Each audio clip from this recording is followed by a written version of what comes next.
We did not expect to like Bangkok very much, but with a reputation for being chaotic, sexy, busy, and a bit seedy, 3 nights felt like enough.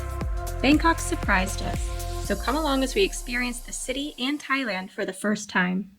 We arrived in Bangkok at 6 a.m. on a Saturday, and after getting no sleep on the overnight flight, we were grateful that the hotel allowed us to check in early and get a little rest.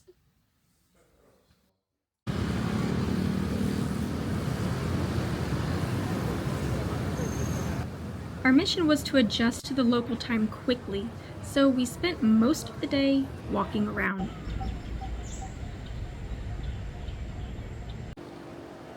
Our first adventure was taking the Sky Train to the Saturday market. We decided to pay for each segment and found it easy to pay at the counter.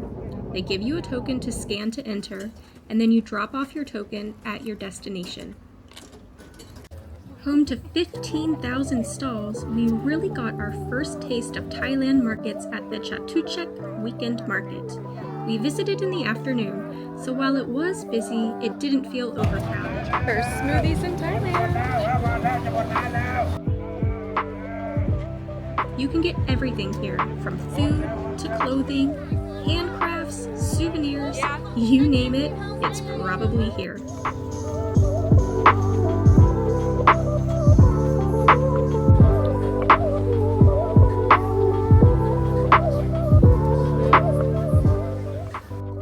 Our first night in Bangkok looked like it might be a wet one, and we weren't wrong.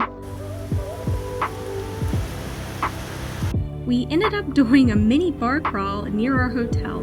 Luckily, there isn't any footage of that, except for this one little video here.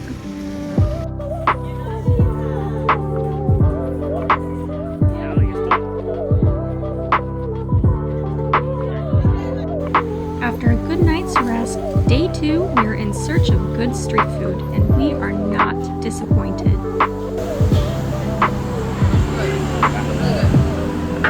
We're currently negotiating our first tuk-tuk ride, so we're gonna make our way to Khao San Road.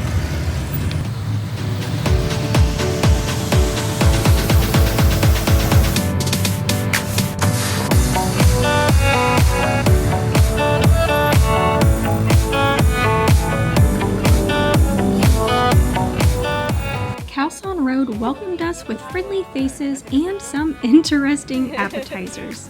We got here early, so we had a little walk around before it got too busy or chaotic.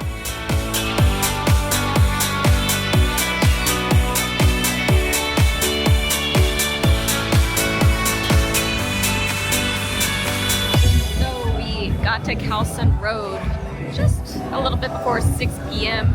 and we walked the whole road like no issues. It was kind of quiet. I was almost a little bit surprised, and then I realized we just got here quite early. So since then, Jimmy sat down somewhere to watch the football, and this place is definitely transformed. So it's a different experience at nighttime.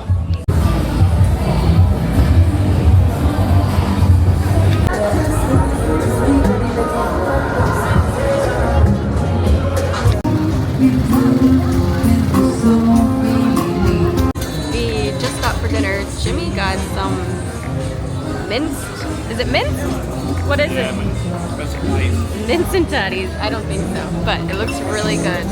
And she's just making some stir-fried veggies and tofu for me right now.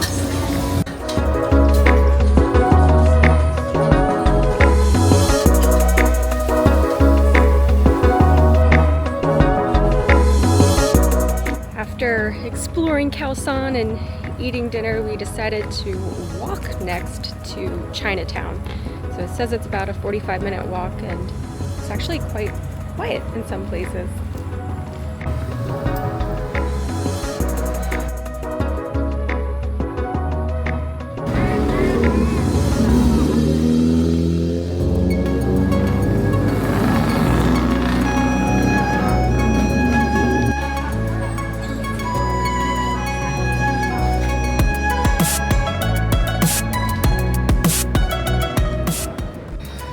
Now we got here, but it's after 9 p.m. so a lot of the the stalls and the shops that would be bustling otherwise are already closed, but along the main road you can still get some food and enjoy the sights.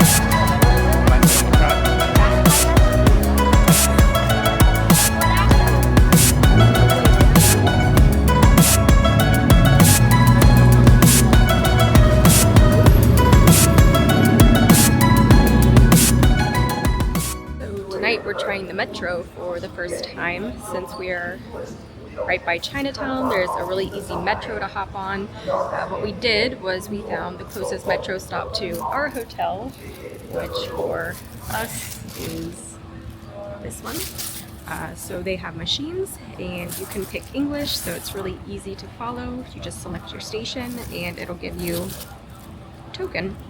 And to enter, you just tap your token. It'll let you through the barrier. And there are signs just like these that will help determine which platform you need to get to.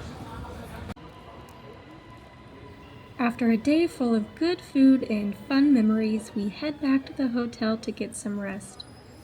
Day 3 is sure to bring a day of culture and perhaps a bit more rain. Today we set out an adventure seeking out one of Bangkok's oldest temples, Wat Pho, which is home to the magnificent Reclining Buddha. But before we reach the giant statue of Buddha, we are in for a little surprise as the skies opened and started to pour down.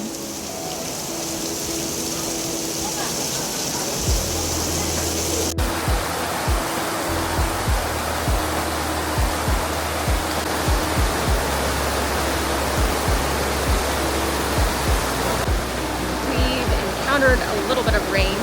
I don't even know if you can hear me over this, but it started pouring down, so we're just gonna wait it out for a little bit.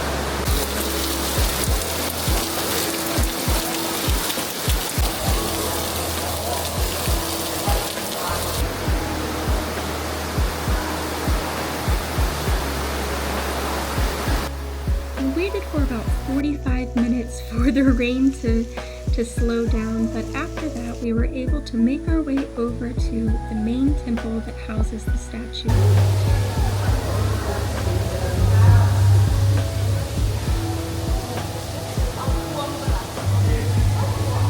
This massive statue is 46 meters long and 15 meters high, symbolizing the Buddha entering nirvana.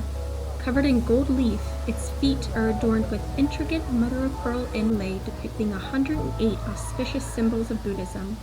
Wat Pho is also considered to be the birthplace of traditional Thai massage, making it a cultural treasure trove. While a bit of a surprise, the rain cooled things down and added a unique atmosphere to the temple. Plus, it cleared out the crowds for a short while, which was a bonus. Next, we ducked into Bangkok's famous Pak Klong Flower Market.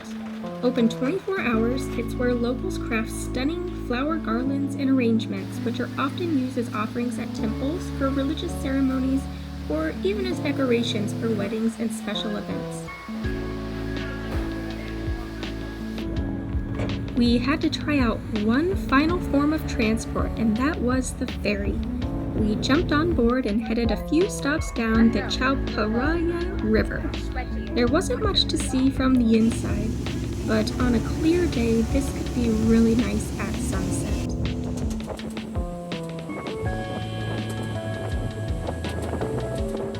Our final stop was Asiatique, a riverside market that combines shopping, dining, and entertainment. It's a popular spot for families with a large Ferris wheel and plenty of kid-friendly activities. Personally, it felt a bit like any other outdoor shopping center. It's modern and convenient, but it lacked the charm of Bangkok's more traditional markets. Still, if you're traveling with kids or you just want a casual evening by the river, then I would recommend Asiatique. So that's it for our 72 hours in Bangkok. I have to say I was really pleasantly surprised. I was worried that Bangkok was going to be just crazy and overwhelming for me, but I didn't feel that way at all. It is a big city, so I was expecting that, but all in all, I felt that everybody was really friendly. People are helpful. The city is easy to navigate and get around. And if you're ever thinking of visiting, I wouldn't hesitate recommending. We did come here at the end of October, so we're right on the tail end of the rainy season. It rained every day for at least a little bit, and today was definitely the day that we got a true Bangkok downpour. So aside from walking around and looking like a drowned cat for a couple hours, I would say all in all, it's a good time of year to visit. It's absolutely beautiful here at nighttime. It's a little humid. I'm sure you can tell by the massive amounts of sweat, but you know what? It's good for the complexion, right? Bangkok really surprised us. It had so much more to offer than we expected. Looking back, I wish we had planned to stay 4 or 5 nights to fully take it all in. From its stunning temples to its vibrant markets, there's always something new to explore. And with Bangkok being such a major hub, I wouldn't be surprised if we find ourselves passing through again someday. Until then, it's safe to say Bangkok gave us a warm welcome and a long-lasting impression.